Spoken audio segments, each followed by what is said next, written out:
现在一提起海盗，大部分人首先会想到的是经典系列电影《加勒比海盗》，或者呢就日本那个动漫海贼王，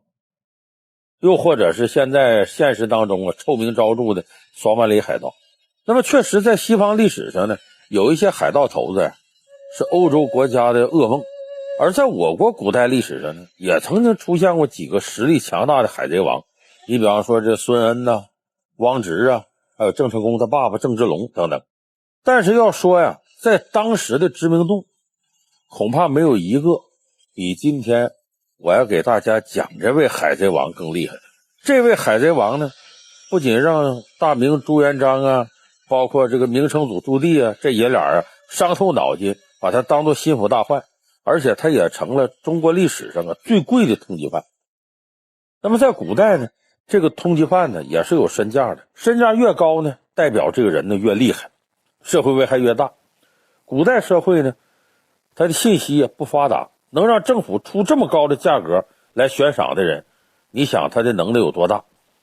虽然历朝历代悬赏捉拿犯人这是很常见的事儿，可是呢，史上最贵的通缉犯他可不是徒有虚名。当时大明王朝捉拿这个海盗的悬赏文书一出震惊了整个天下。那么这个海盗到底有什么本事呢？为什么难抓呢？咱今天就来说说这里边的故事。咱们先来说说通缉这个海盗的悬赏文书。之所以这份悬赏文书会震惊天下，是因为悬赏文书的级别太高了。第一，悬赏人的身份高，悬赏人是当时明朝的开国皇帝洪武皇帝朱元璋。第二呢，悬赏金额高，多少钱呢？白银50万两。说听着好像不是多大数你是不知道白银50万两在当时是什么概念。因为史料记载呢，大明开国的时候就朱元璋时期，朝廷一年的财政收入也才1000万两白银左右。50万两白银呢，占全国全年财政收入的 5%， 用整个国家 5% 的收入作为悬赏来通缉一个人，你说能不让人震惊吗？这还不算呢，后来明成祖朱棣呢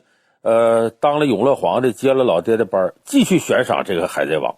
这回赏金是多少呢？750万两白银。而当时明朝全年的财政收入呢，小有增长，总共也才1100万。赏金居然超过明朝全年财政收支的一半以上，将近了 70%。你说这不可思议吧？那么这个中国历史上身价最高的通缉犯到底是谁呢？他的名字叫陈祖义。这个名你听说，照理说这得青史留名遗臭万年的，历史课本有，没听说过这个名字呢。我告诉大家，这个海盗可不是一般的海盗，他怎么不一般呢？你听我从头跟你说。这个陈祖义祖籍是广东潮州，这是一个靠海吃海的地方。朱元璋当皇帝之后呢，咱们国家东南沿海地区走私很盛，再加上沿海附近岛屿一些倭寇和元末的残余势力不断滋扰，朱元璋就发布一道海禁令，就禁海，理由也很充分，为了抗击倭寇，矫正民风，为了稳定江山，这个禁海令是不得已而为之。那么这一规定呢，使得沿海的老百姓一律不能从事海外贸易，也不能下海捕鱼，违者就坐牢杀头。这么一来很多祖祖辈辈靠大海吃饭的人，他连地都不会种，突然不让他下海，这怎么活呀？这陈祖义就是这样人的其中一个。于是呢，这伙人呢只能背井离乡，跑到南洋的马六甲去讨生活。可在别人的国家，别人的地盘，日子更不好混，眼看着没活路了。后来呢，跑到马六甲，这陈祖义跟着一帮弟兄一合计，说横竖也是死，咱们呢不如拼一把。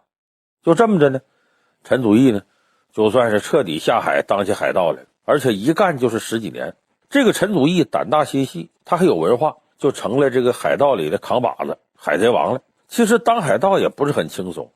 对人要求很高，他也需要很高的技术。你还得呢会和别人交流，为人处事能力还得强，因为毕竟没有任何一个新势力刚诞生就敢跟当地的强大势力对抗的。陈祖义呢靠着劫掠商人一点点壮大了自己。到后来呢，有很多的海盗集团呢愿意依附于他。他在鼎盛时期什么样？手下聚集1万多人马，几百艘船。你想明朝那时候1万多人马，几百艘船，这是什么样的规模？都说强盗怕官兵，可是陈祖义这伙海盗啊，根本就不怕官兵。为什么呢？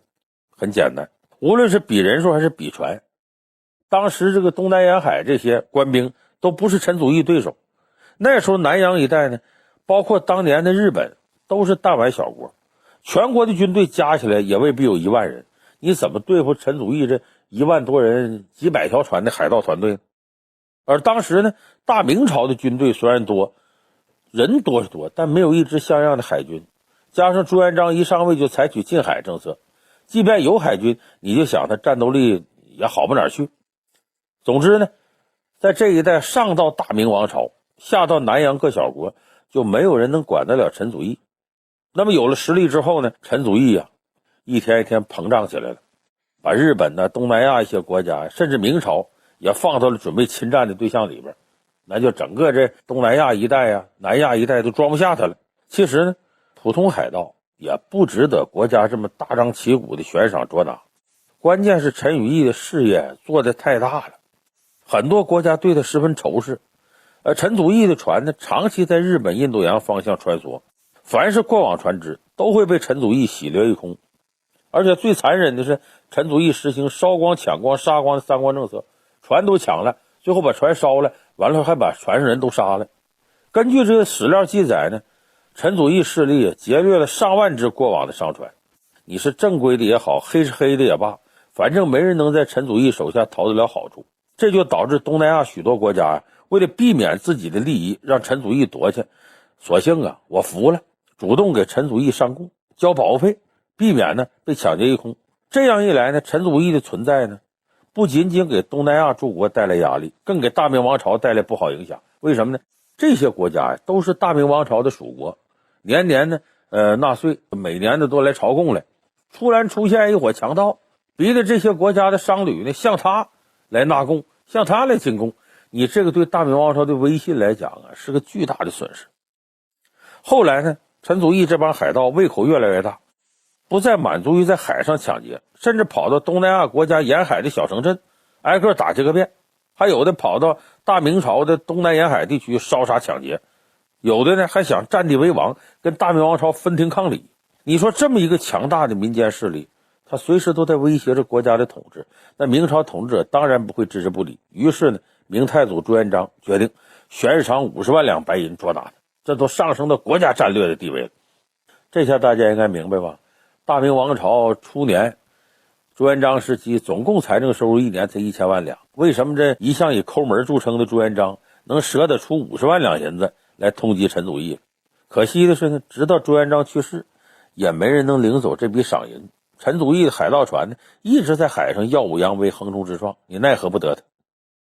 结果朱元璋刚驾崩，这明朝接下来呢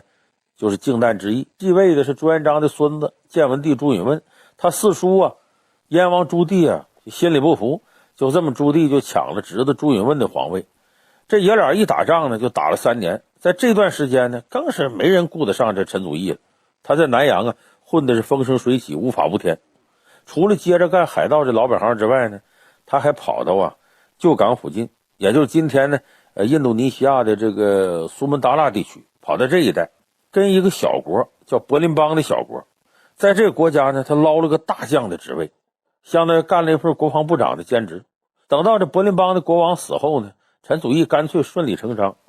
我来当皇上吧，把王位接过来了，海贼王成了名副其实的真国王。只可惜这个新国王呢，没有就此金盆洗手，还是黑白两道通吃，这头当国王，那头当海盗，两头不耽误。结果想得太美，志得意满的同时呢，这位当了国王的海盗就给自己惹上大事了。惹什么事呢？当时南洋这些小国照规矩，每年都要给大明纳一点贡品。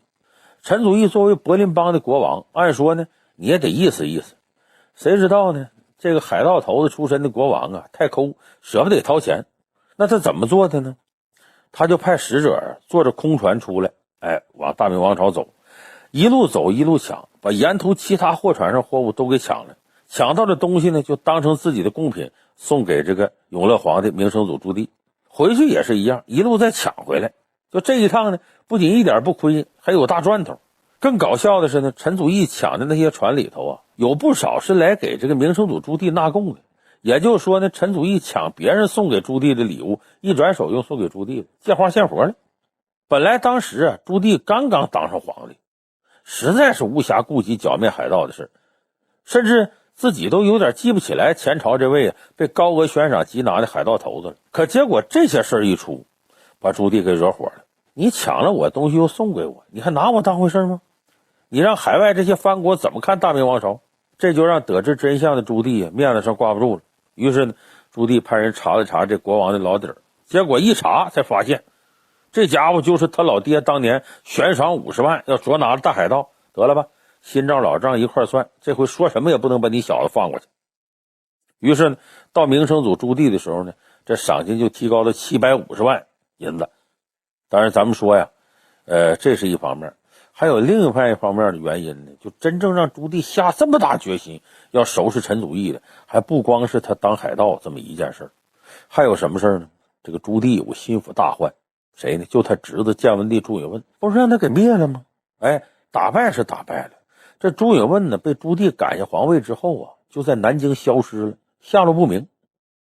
你想呀，原来这皇帝下落不明，生死不知，你这朱棣当上皇帝，他心里能安稳吗？这他毕竟是篡位啊。所以呢，原来的皇帝活要见人，死要见尸啊。有一个说法说，这朱允炆呢跑哪儿去了？乘船跑到海外去了。有传说说，这个大海盗头子陈祖义啊收留了朱允炆。你说这事儿对明成祖朱棣来讲，这不成心腹大患了吗？他怀疑这朱允炆在海外避难，将来构成威胁。尤其他担心呢，朱允炆要真跟陈祖义在一块儿，坏了，这陈祖义还有势力，这将来更不得了了。就这么着呢，有一种说法说，这个明成祖朱棣年间开始啊，郑和七下西洋是从那时候开始的。说郑和下西洋表面上是扬我天威啊，跟各国建立友好关系，说其实呢是暗中查访建文帝朱允炆的行踪，以绝后患，来考察一下这陈祖义这边是不是真是私留了朱允炆。这件事历史书上没说，也没有确切答案，但有一点是可以肯定的，就是这个建文帝朱允炆是朱棣一辈子的心病，解不开的心结。谁要想打着朱允炆的旗号搞事，那朱棣不会手软，那坚决得拿下。反正不管是出于哪种考量，朱棣是铁了心要除掉陈祖义这个大海盗。可是呢，大明王朝啊一直没有一支像样的海军，怎么办呢？于是呢，朱棣决定举全国之力，开始史无前例的造船工程。根据史料记载呢，当时建造的这个宝船呐，长44丈，宽18丈，排水量超过7000吨。而且以这宝船为核心呢，朱棣还组建了一支规模空前的远洋舰队。接着呢，朱棣就命人操练水军，目的就是一举把陈祖义以及他余党铲除。最后呢，朱棣又给这支超级舰队呢配备了一位司令，就大名鼎鼎的三宝太监郑和。有人说你弄一个太监当司令，这不扯淡呢吗？其实你是太小瞧郑和了。郑和可不是我们在这个清宫片里看到那个说话娘娘腔啊，不阴不阳的，一肚子坏水的，只会搞权谋的那太监。他这个太监呢，是因为他原来是云南人，他本来姓马，叫马三宝，也叫马和，他是回民。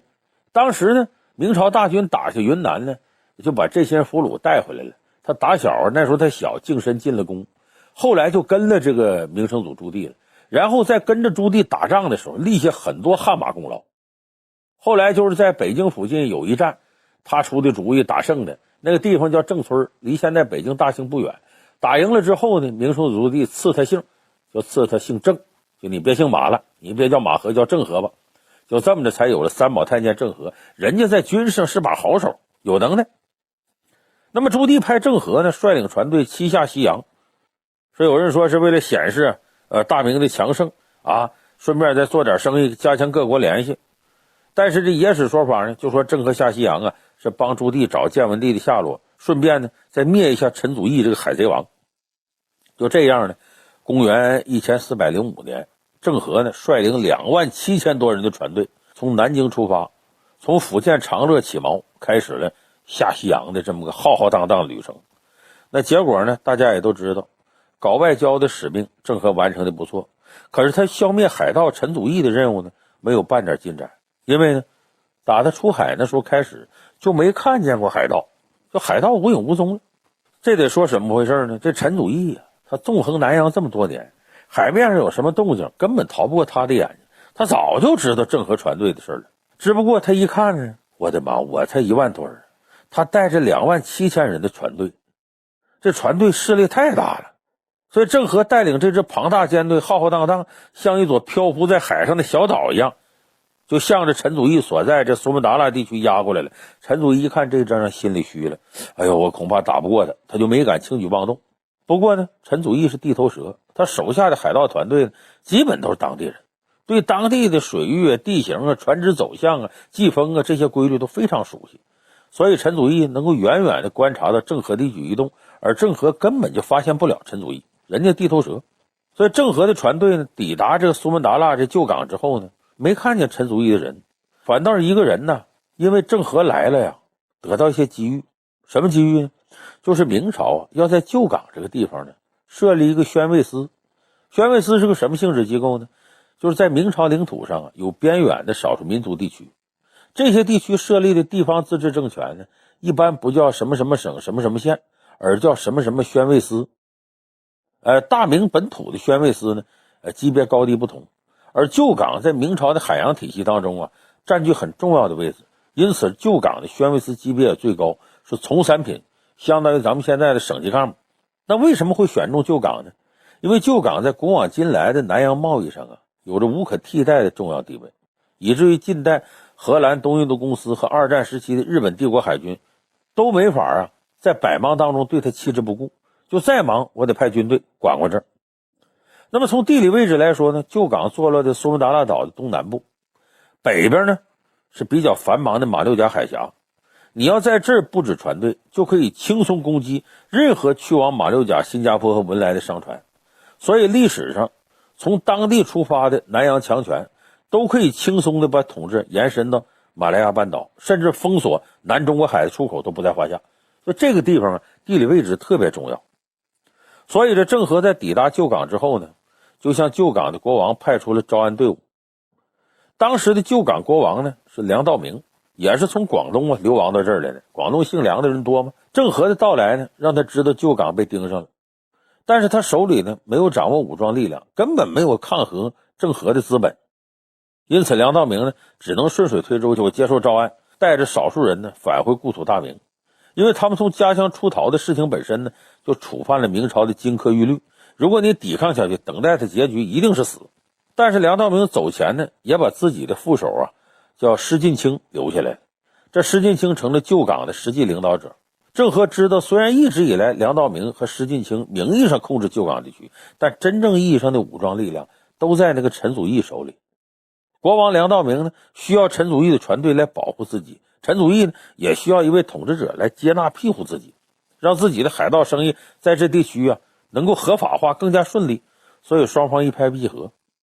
在郑和到来之前呢，两方为自己的利益和诉求在这个地区达成一种微妙的平衡。但是郑和既然受命为明朝控制南洋，就不可能对旧港听之任之，他来就是打破这种平衡的。尤其呢是他还身怀着捉拿陈祖义的重任。这时候呢，这聪明的郑和就想了个主意，他任命施晋清为旧港宣慰司的最高长官。施晋清的身份变化了，他不再是原来梁道明的手下，他被朝廷招安了，那么他和陈祖义的联盟战线就开始出现分化。完成了初步的瓦解和分化，郑和继续带着船队向前行进，前往印度洋。郑和一走，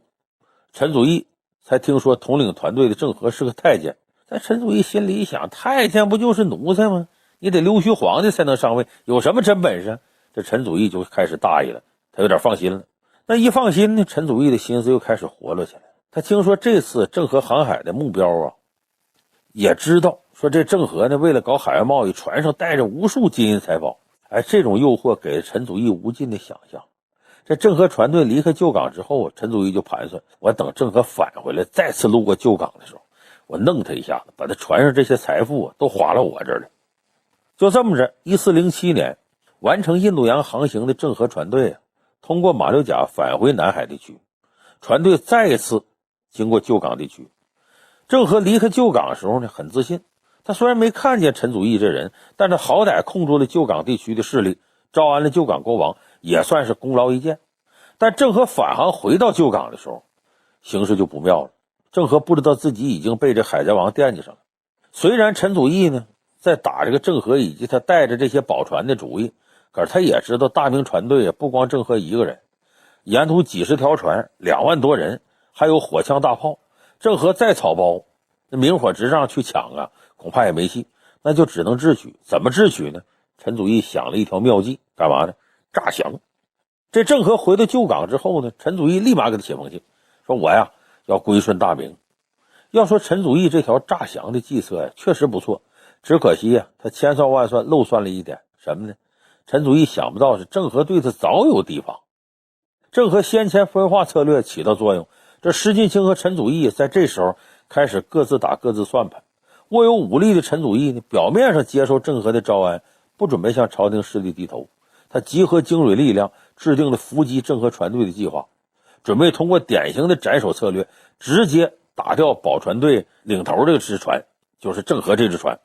这样的话呢，就把郑和拿下，就这么摧毁明朝在海外的权力中枢。但是呢，他没想到早就不满陈祖义的施晋清已经决定倒戈向大明。他及时向郑和提供了陈祖义诈降的计谋，包括作战计划，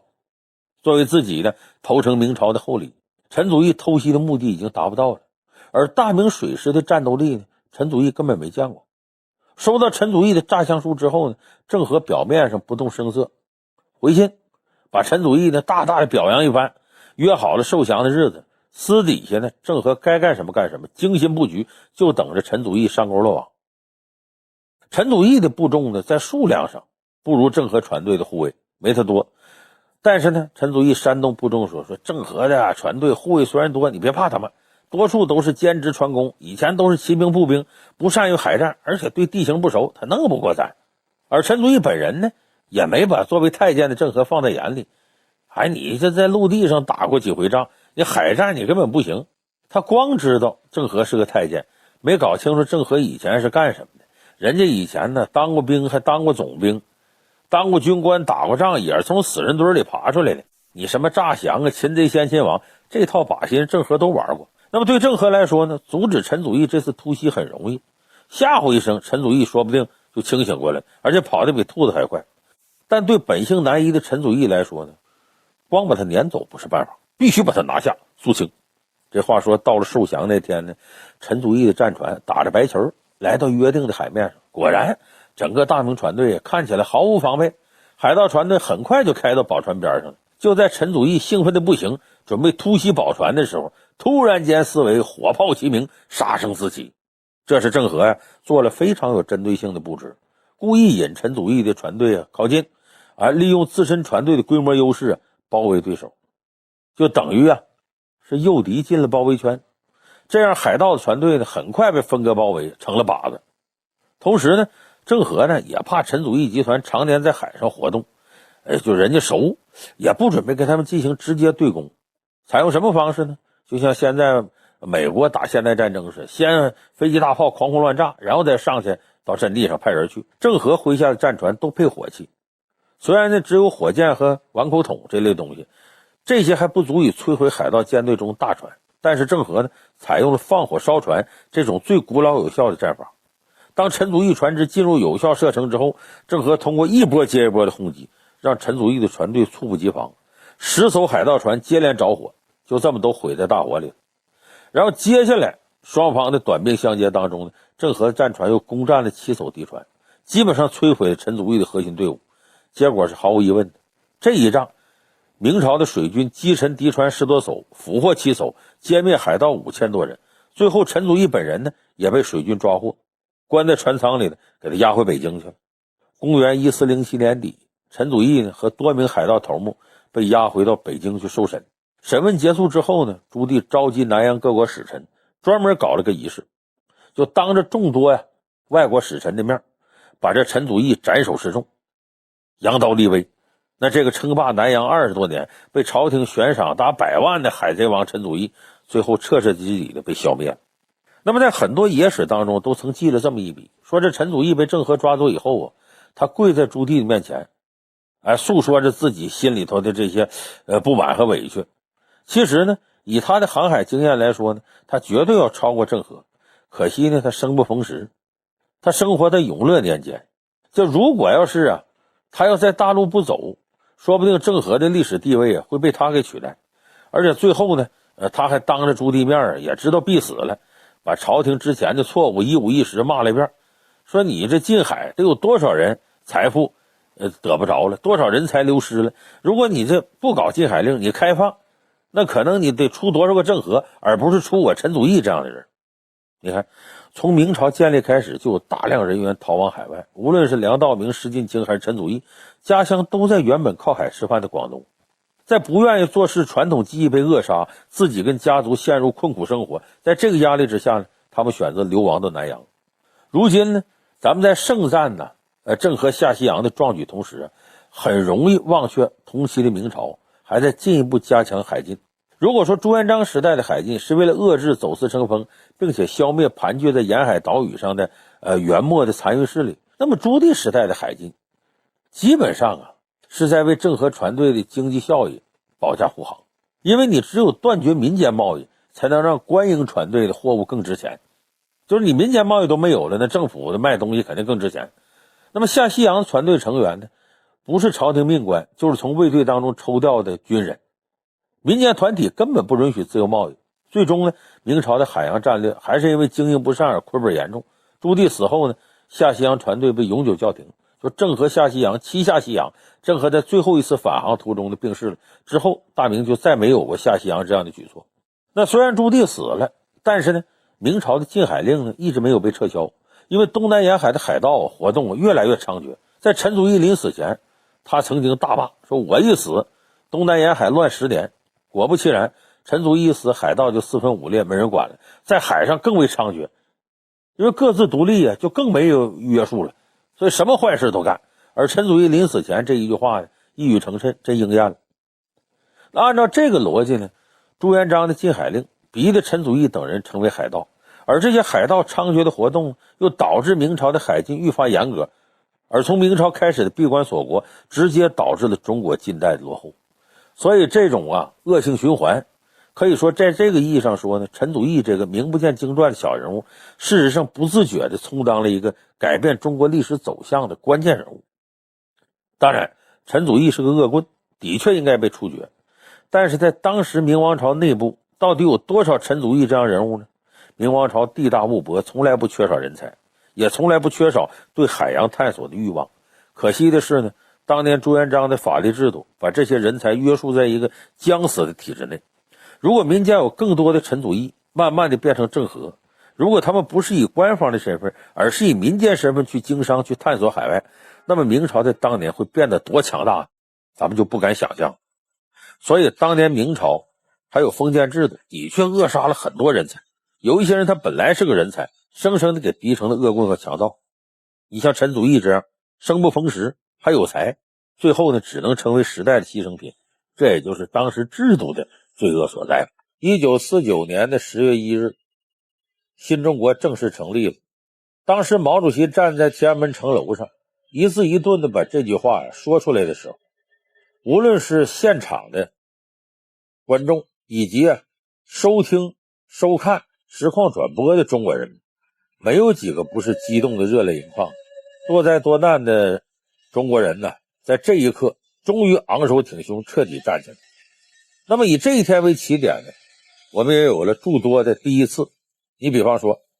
新中国成立之后的第一次实况转播，让全中国的人民在这时候都能实时的听到看到这激动人心的一刻，应该说很了不起。那么第一次实况转播的播音员是谁呢？2009年的9月23号，解放军报呢进行了揭秘。在报纸的显眼位置上有一个醒目的标题：新中国开国大典中的第一，里边就有一张当时的播音员的照片。然而这张照片一刊登出来，在播音界就是这行内引起了轩然大波。为啥呢？照片登错了。就是开国大典的第一对播音员是齐岳和丁一兰。齐岳名气很大，后来就是中共对这个赫鲁晓夫修正主义的酒瓶，就是由齐岳播讲的。那齐越跟丁一兰是开国大典的第一对播音员，但是照片里的人呢，齐越是，女的那个播音员不是丁一兰，是潘杰。也就是说，这张照片并不是开国大典的照片，而是齐越和潘杰呢，在1953年五一国际劳动节在天安门城楼上拍摄的。虽然在不该出错的地方呢出一个大乌龙，但是这个乌龙呢却让这潘杰又火了一把。那么说这潘杰是谁呢？虽然他不是开国大典的第一个播音员，但是他的经历啊是最传奇的。他呢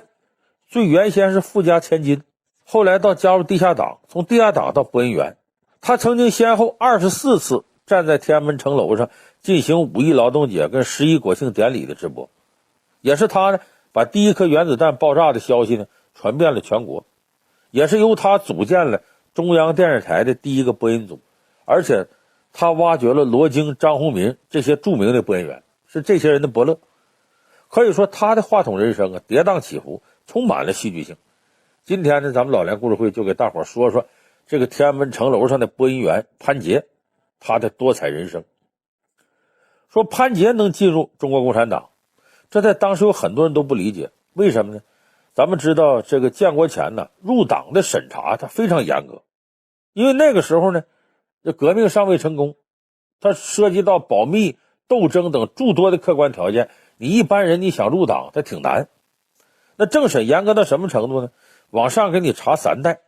你自个儿都不认识的亲戚组织都能给你刨出来，就怕给队伍带来危险。那么在这种情况下，潘杰怎么看都是没资格入党。为啥呢？因为潘杰是个富家千金，而且还不是一般的富家千金。他的父亲呢是银行的高级领导，在社会上很有地位。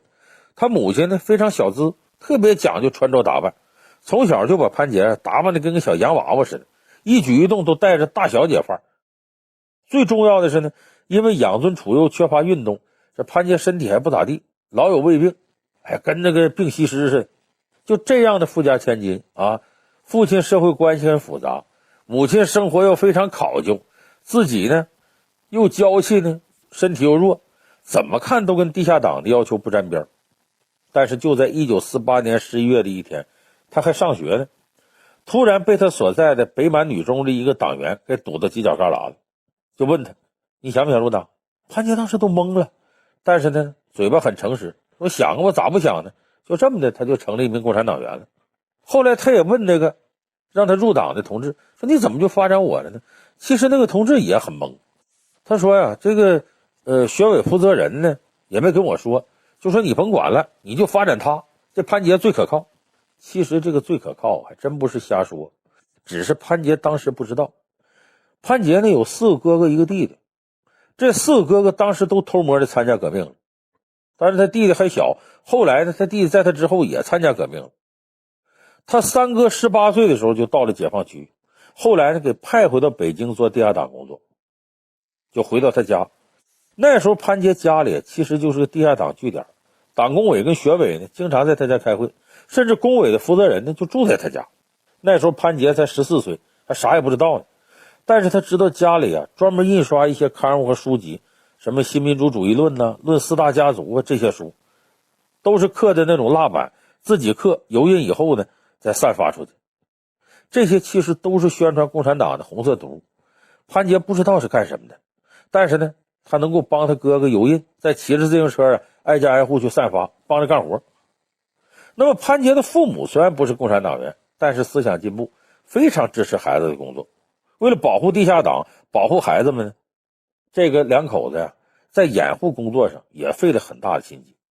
你比方说呢，潘杰他爸爸有意识的结交国民党的党政军人员和银行界的经理，各行的这经理呢他都很熟。你像警察局长，潘杰的爸爸呢就经常这个对着警察局长啊好言好语的请他到家里吃饭。这个警察局长呢也最爱吃潘杰他妈做的南方菜，完了就在他家打麻将，打还特别上瘾，经常1个礼拜啊就来好几回。他一来正好他带警察来站岗了呀，经常是楼下国民党在那打麻将，楼上共产党在那开会，共产党走后门，国民党走前门，国民党警察给共产党开会站岗。你看都说最危险的地方就是最安全的地方，谁也不知道竟然是国民党的警察在保护着共产党的安全。有时候啊，这事情就这么戏剧性。1946年的2月，国共和平谈判期间呢，共产党在北平创办了《解放》这个杂志，但是所有用来印书印报纸的纸张呢，都被国民党控制。潘杰的父亲呢，就利用关系搞来纸张，而且秘密的呢，为这个共产党呢保管活动经费。他的母亲呢，就一身阔太太打扮，坐着三轮车，把纸张从国民党报的仓库偷偷送到共产党《解放》这本杂志的仓库里。因为他母亲一身阔太太打扮，一点不起眼，不招人注意，由他掩护是最恰当的。然而呢，夜路走多了总会碰着鬼。就这件事差点要了潘家老小的命。说当时啊，国共谈判破裂了，国民党开始大肆搜捕，就把这个《解放》杂志的人员逮捕了一多半。这些人被逮捕以后呢，有共产党知情的就去他家通知，说老潘家你们这家人赶紧吧，别查到你们头上，那可不是闹着玩的，你们老潘家得赶紧撤退，要不然可能掉脑袋。那么报信的人走了以后呢，潘家就忙活起来了，干什么呢？点火。因为一房子都是禁书，还有很多没散发完的刊物，院子里的佣人也一起帮忙烧，然后把油印机跟无线电呢都藏起来，完了以后立刻走，一家人呢分开走。潘杰当时呢就去了北大住了几天，在清华也住了几天。那个时候北大清华呢都是红色革命的摇篮，都安全，家里呢就剩下潘杰妈妈和10岁的弟弟。就因为这件事儿，就一看潘杰真是一心的做进步事业，所以学委负责人就相中他了。因为当时的学委负责人呢就住在他家里，亲眼看着他潘杰是怎么帮忙的，怎么干工作的，怎么沉着冷静不哭不闹的帮父母处理险情的，还一点不埋怨的出去东躲西藏。所以呢，这个学委负责人呢积极向上级推荐吸纳潘杰入党。那么入党之后呢，潘杰主要是跟着学校的党组织搞地下秘密活动，搞读书会，研究怎么迎接解放啊，发展党员，发展民联同学，就这些工作。那他怎么成为播音员的呢？这又是一段传奇经历。他呢其实是被裸走的，说他刚刚被发展为地下党，组织内呢就已经给他安排好工作了，因为他当时还没毕业，就等着他毕业去报道了。那也因为快毕业了嘛，就有各大单位过来招聘。当时就有个东北广播电台的台长来到他们学校，说他们学校呢北满女中在那个时代来说那是北京最好的中学，党的地下力量呢也比较强大，教员跟学生里边呢有很多党员，所以呢这他可以说是各地单位的眼里的香饽饽，就是共产党单位都觉得这个学校学生素质高。这个东北广播电台的台长来了以后呢，在他这招聘走了7个学生，其中就有潘杰的闺蜜。那她最好的闺蜜走了，得送送啊，她就送闺蜜去车站。谁能想到这一送啊，把自个儿给送丢了。怎么的呢？说这台长之所以没聘她呀，是因为他有单位了，就已经有共产党单位相中他了。按流程来说呢，不能一个人聘2家。但是送别的时候呢，这潘杰跟他最好的闺蜜依依惜别。这说话呢，一张嘴说话，周围人一听呢，这台长一听他说话嘎巴溜脆，又好听又流利，那简直是天生的播音员，嗓音还好，而且字正腔圆。台长心里就痒痒了，就怂恿这俩人说，你看你俩是好闺蜜，分开多难受啊，不想对方吗？以后天南地北啊，可能啊这半辈子都见不着一面。这一怂恿呢，这小闺蜜俩都眼泪巴叉的，谁也舍不得谁。台长一看有门了，就说要不这么的吧，你也跟我走得了。潘杰一听吓一跳，说那可不行啊，我这关系都转完了，都转那个单位去了，再说我也没跟家里商量啊，学校也不知道啊。这台长啊不愧是我们东北的，那忽悠人呢厉害，就跟他说没事儿，我们跟你家里说，关系啥的学校啥你都甭管了，我们来处理，咱都一家。潘杰还是不敢，说我行李还没收拾呢，我空手来，我啥也没带呀。这台长接着忽悠他，就给他画大饼，没事儿啊，我们那块啥都有，啥都给你发，啥都不缺，到时候我们都给你买新的。潘杰还犹豫，说工作能这么儿戏吗？结果这时候火车要开了，台长二话不说，一把就给他拉上火车了。这上去火车开了，他下不去了，稀里糊涂的就跟着火车到东北。所以潘杰当上播音员呢，是被人裸走。那么到了东北广播电台之后呢，他当时是什么状态呢？连播音是啥他都不懂，居然就被任命为培训播音员的组长，负责培训工作，就是因为他的声音再加上这字正腔圆。得说当时优秀人员紧缺是个重要原因。另外一方面呢，潘杰也确实是个有天赋的人才。当年他四哥参加革命的时候，他不是帮忙了吗？他四哥就是经常听延安广播，他没啥事也跟着听，俩人天天晚上都围着收音机听，有好的消息呢，他哥哥就立刻记下来，油印成小传单。有的时候呢，他也帮忙记录。那个时候的延安广播呀，咱们有的朋友可能看潜伏这样电视剧里边有，咱们的播音员呢，当时呢，这个正义凛然这不假，但是语速和现在的播音员相比呢，相对比较慢，主要是为了让大家听清楚听明白。所以这一慢呢，潘杰在听这个延安广播的时候也就跟着学两段，一点一点的把自己口音和腔调各方面的校正的跟着播音员呢也差不太多了。所以他当时呢就跟他哥哥听广播，把这个好的消息记下来，邮印成小传单，然后呢他跟他四哥早上上学之前骑自行车从门缝里往里送，一家家送着好消息。所以潘杰呢对延安广播呢有着很深的印象，当学生时候就特别喜欢，他也记着延安广播这个声调是什么样子，一直有印象，播的比较慢，比较平稳，没有像现在的这种激情或者是高喊，就很平一个调子，平易近人。所以潘杰就照这个思路来，在这个东北广播电台干了3年半，也培训了一些新的播音员。他就让新播音员呢大声读报纸，就2点，一个是那读的顺溜，别磕磕巴巴的；二呢就是要求播音员一定得知道自己说的是什么。有时候问他们播的是什么，就有人说忘了不知道，那不行。其实呢他就这2点潘杰抓住了，别的呢你像什么播音过程当中高潮重音断句什么的，当时潘杰也没啥技巧，基本上也就是照这个来。他也在教学生过程当中呢自个儿也练，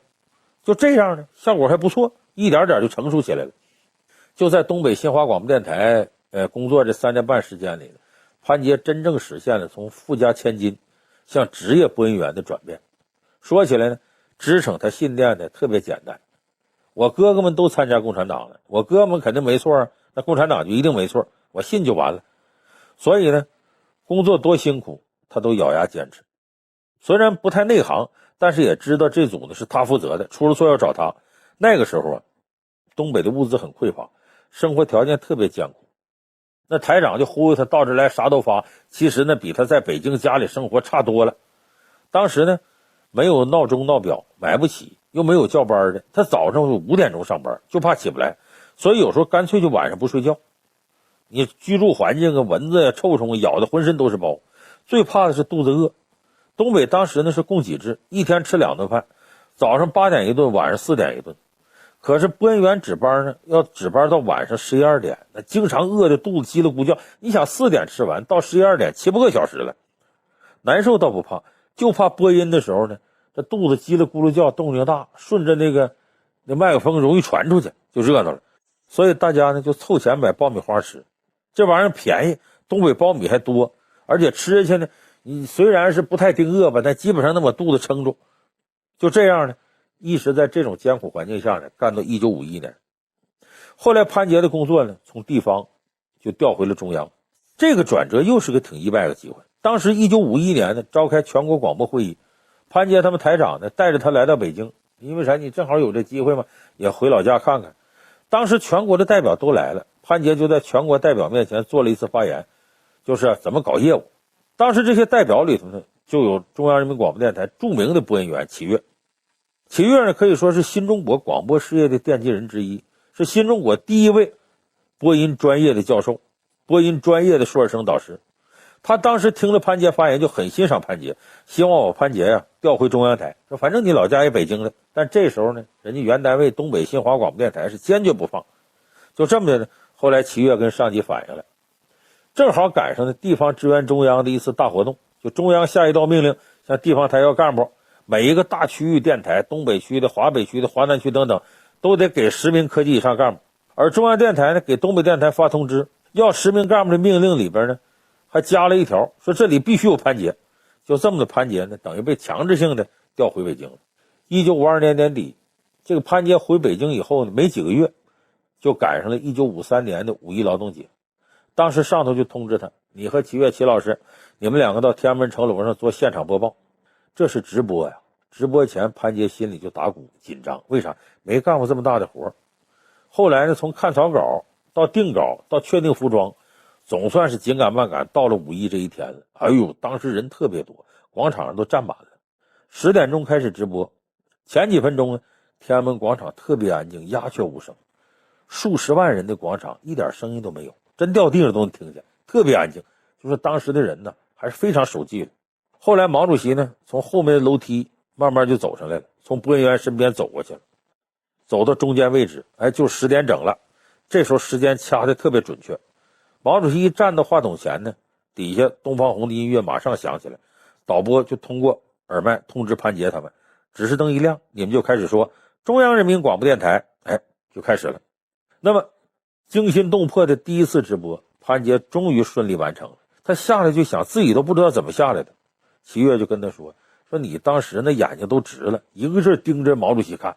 你差点就忘了咱俩开始得说中央人民广播电台。总算是两个人是圆满的把这任务完成了。那这就是潘杰的第一次站在天安门城楼上播音。就这么的，潘杰跟齐越呢在天安门城楼上直播呀，合了一张照片。这就是我们开始说引发的一次直播的这个照片乌龙事件，张冠李戴。那当然令人遗憾的是呢，1949年开国大典的时候呢，留下了不少珍贵的历史照片，但是天安门城楼上真正负责实况转播的齐越和丁一兰这2位播音员没留下一张照片，这可以说是历史的遗憾。就这样，从1953年5·1劳动节开始，一直到1964年，每年的5·1和11几乎都是潘杰跟齐越搭档在天安门城楼做现场播报。现在呢，咱们感觉呀，这播音这活儿好像挺简单。在那个时代呢，其实播音条件是非常艰苦的。播音员上早班呢是在凌晨3点半，上班以后呢，先看报纸的大样，然后看小样，把全天消息都要浏览一遍。编辑呢要在众多的大样小样当中编辑出一组新闻和报纸摘要。咱们听中央人民广播电台早晨经常是吗？6点半，下面节目新闻和报纸摘要。因为我在中央人民广播电台工作过一段时间，虽然我不是上夜班，但是我有时候跟这个夜班的人经常聊天，非常了解他们的流程。就是各家报纸，你像人民日报包括一些新华社新闻单位，每天凌晨的时候，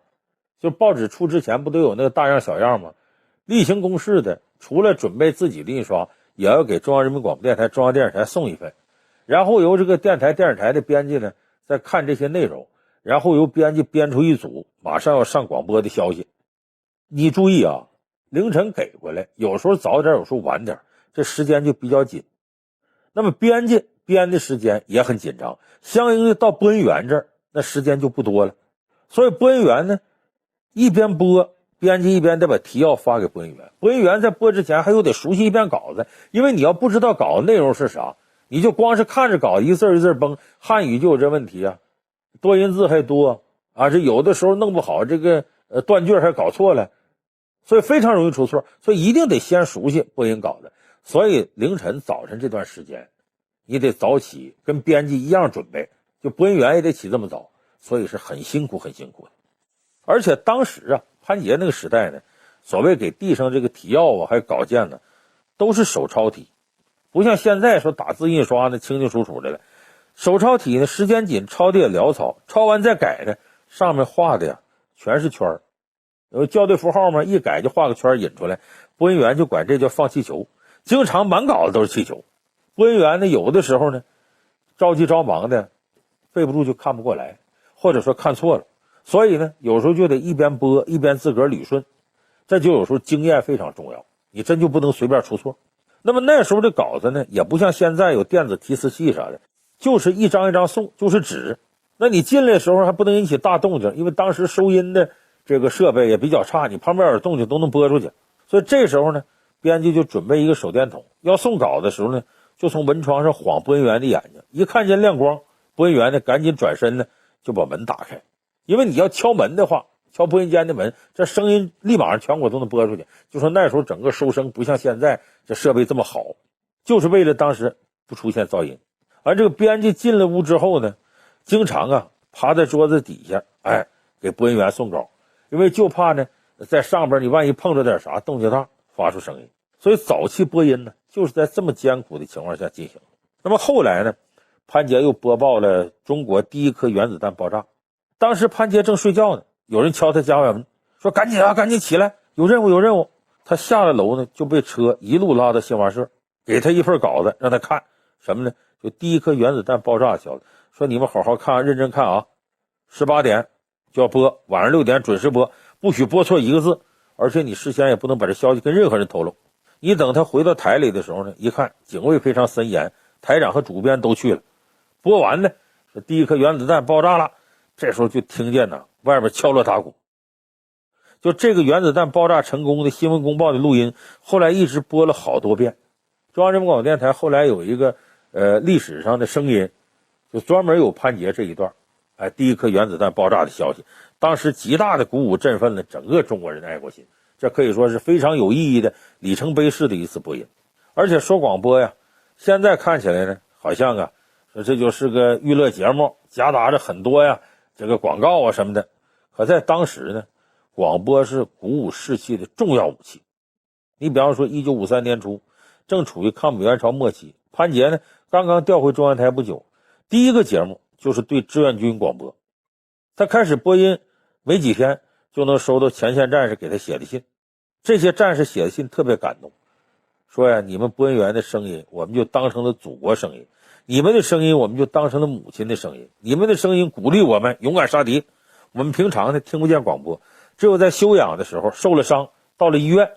或者到司令部这些地方才能听见。如果能听见播音，我们大家都围着收音机，连大气都不敢喘，生怕漏掉一个字。这是来自祖国振奋人心的声音。那么在艰难的战争年代，就是这些可爱的声音让战士有了家一样的温暖，有了战斗的士气。后来呢，到了1978年呢，潘杰已经47岁了。在这个年龄呢，他又被调入到了中央电视台，承担起组建播音组的任务。那么潘杰是慧眼识珠，在他的慧眼之下呢，罗京、张宏民这些人相继脱颖而出。也就是说，他给这个中央电视台的新时期呢带了不少的人才。说潘杰一生啊好像太过顺利了，顺畅的就像我们现在看的一场大女主的大戏一样。可是我们回过头来看看他所付出的努力，恐怕又会觉得一切都是有原因的。从小呢，他跟着哥哥一块进步，又给地下党干了很多事儿，然后呢就被相中了，进了中国共产党，然后又稀里糊涂的呢，中学毕业之后呢，被忽悠到东北去搞播音，然后在播音岗位很出色，又很顺利的被强制调回北京，回到北京就被委以重任，到天安门城楼上播5一国际劳动节，然后在中央人民广播电台占有一席之地，继续成为播音指导，参与了许多重大历史时刻的播音，包括第一颗原子弹爆发。然后1978年呢，改革开放时期，文化大革命结束之后，中央电视台呢也迎来一次新的建设高潮，他又被调到电视台，临危受命，担当大任，成为播音组的组长，这才挖掘了新闻联播第一波的这个播音的奠基人，罗京、张宏民，这改开之后的。所以你看潘杰好像这很传奇，这一生也很顺，但是其实他付出努力也很大，花的心血也比较多。所以还是那句话呀，老天呐垂青有准备的人，那机遇都是给有准备的人留下来的，并不是说你坐那等着天上掉馅饼就砸到你脑袋。所以说新中国这个非常重要的一位播音员，可以也说奠基人之一潘杰的一生，其实也在说明这个问题，就是我们平常要多做一些有用的事情，给自己的人生积累一些丰富的东西。所以当机遇来的时候，你就可以牢牢的把它抓住，从而改写自己人生的命运。